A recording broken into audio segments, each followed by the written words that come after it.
everyone, you're welcome back to yet another video, and happy new year. Welcome to year 2022, and I'm believing and trusting God that it's going to be a beautiful new year for us all, and it's going to be that year where we all are going to win our goals and achieve all that we plan to do in 2022. So there's going to be more structure to the videos I put out on this channel.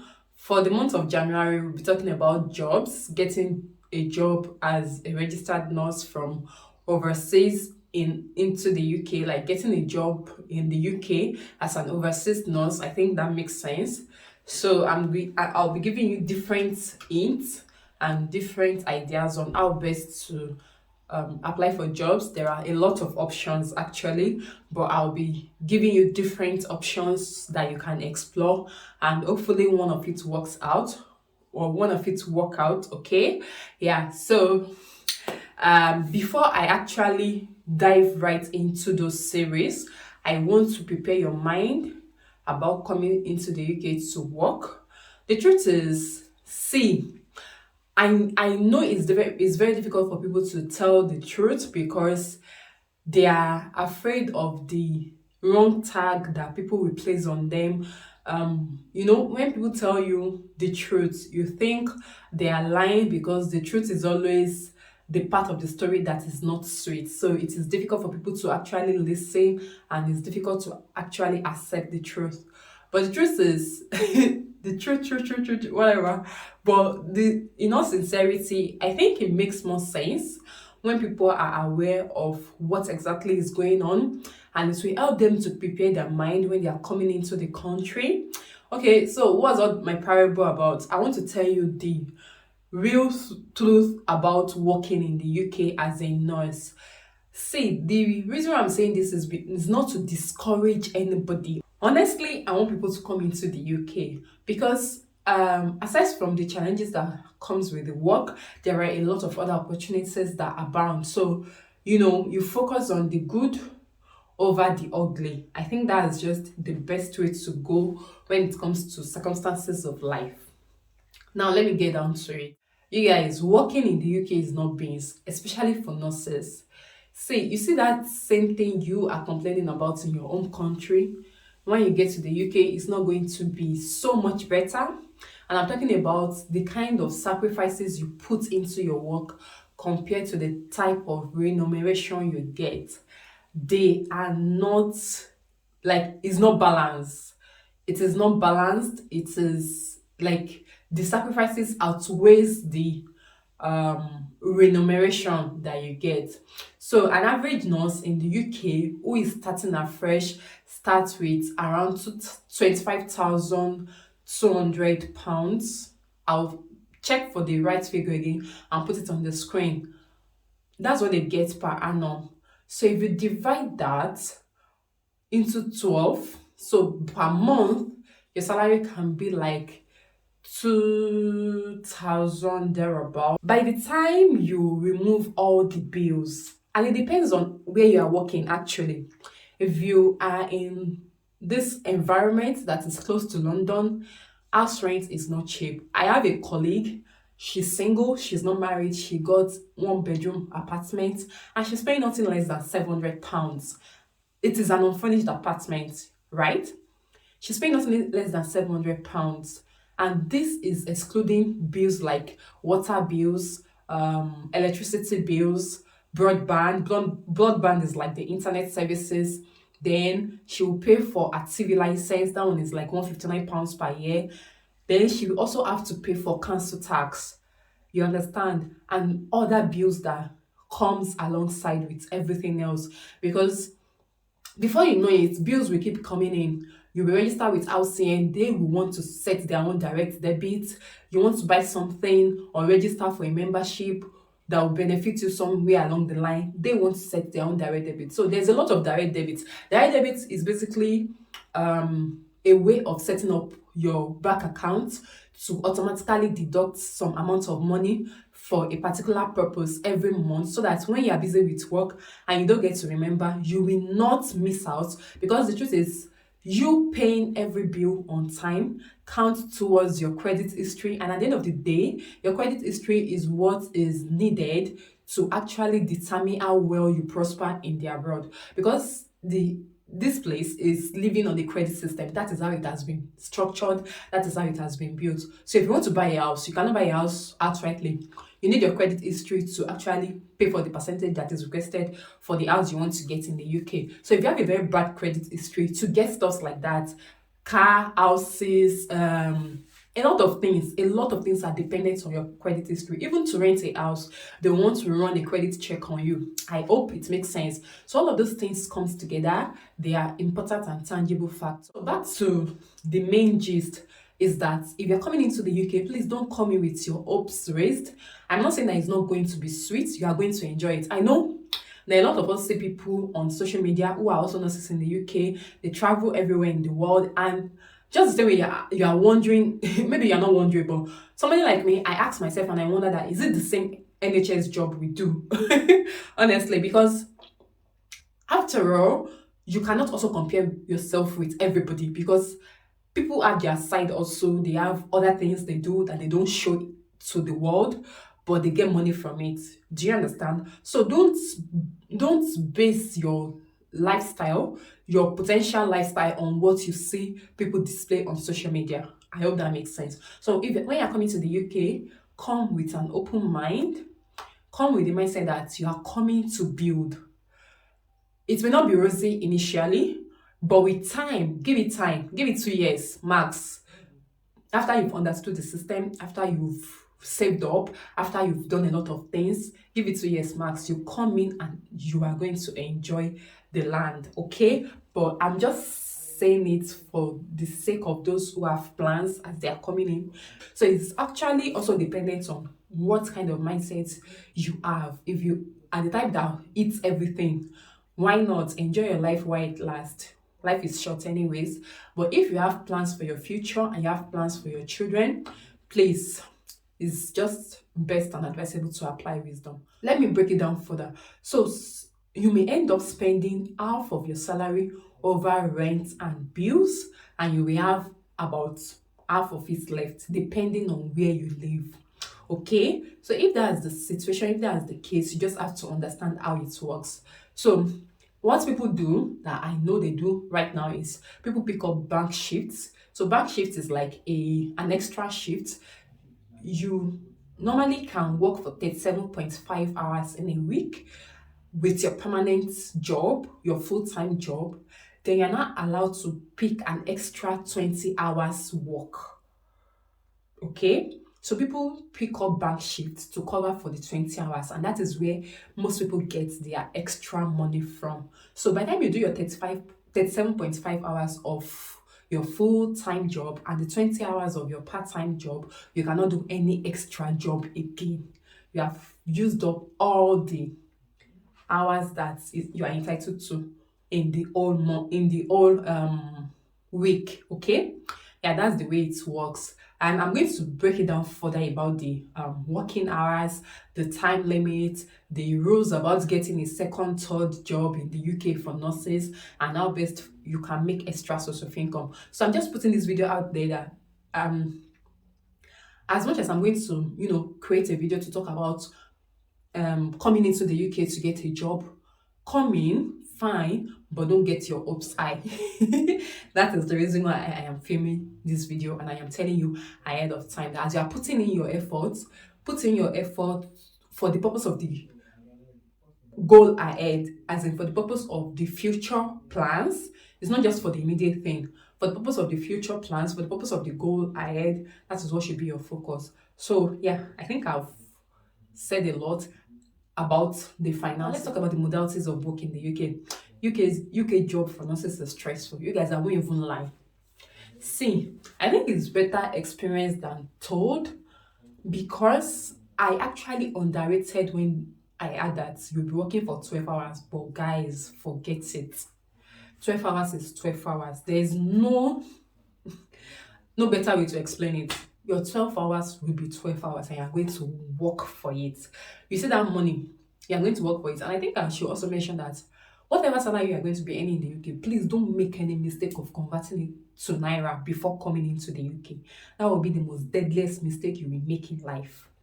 So if you are told that you'll be paid £27,000 per year, and you realize that your monthly income may be around maybe 2,000 plus, because the truth is, by the time your monthly income comes in, tax will be deducted, national insurance will be deducted, pay as you earn will be deducted. So there will be a lot of deductions. Pensions will be deducted. So at the end of the day, your take home will not be the exact money you have divided. I think I should film a video about how much I earn as a registered nurse in the UK. My deductions, I'm going to show you my pay slips because there's nothing to hide. Everything is on Google. So there's no point hiding anything. I'm going to show you my pay slip and every detail of how the deductions happen, so that you guys will have a better understanding and a clearer picture of what I'm trying to describe. I'm just trying to tell you that don't convert that money to naira. Don't say that you'll be earning 1 point something million naira. It doesn't make sense, because when you come in, you will be spending in pounds, not in naira. Your bills will be in pounds. Everything you do will be in pounds. Even for you to send money back home, you have to convert that pounds to naira, which is at a different rate again. That is more costly than what you get in black markets and all those places where we know how to do the negotiation for money exchange. I hope that makes sense. Okay, so back to what I was saying.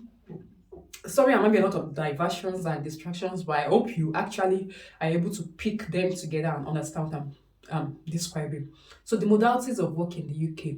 So for my trust, I don't know, but for most trusts in the UK, if you are able to get a job with NHS, you work for 37.5 hours per week. So if you want to minus with an unpaid break. So for my trust, you are not paid for your breaks, and that is why you have to make sure you get your break, no matter how crazy your work schedule is. Except if you have a life-threatening situation, don't miss your break because you're not being paid for it. So if you are using your break to work for NHS, you're just dashing them your time, which is entirely your choice. Okay. So you work for 37.5 hours a week. So for my trust, I know what they do for us is you work for 3 days in a week for 3 weeks. Then for the fourth week, you work for 4 days in a week. So it's not necessarily sequential. You could start the month by working for 4 days in a week. Then the subsequent, the remaining weeks, you work for 3 days. Do you understand? So it depends. But you see, those days, you will understand that you have actually worked because your body will tell you. And that's why most people advise that you get a suitable shoe that can that has memory foam that can support your lower limb by the time you're standing for 12 hours. Because imagine what it looks like standing for 12 hours. Okay, for example, I resume work at 7 a.m. and I close at 7:30 p.m. So from 7 a.m. till 12:30, I'm on my feet. I'm walking. Then between 12:30 and 1 p.m., I have 30 minutes break where I get to sit down, eat my lunch, and just press my phone, respond to messages, make some calls if necessary.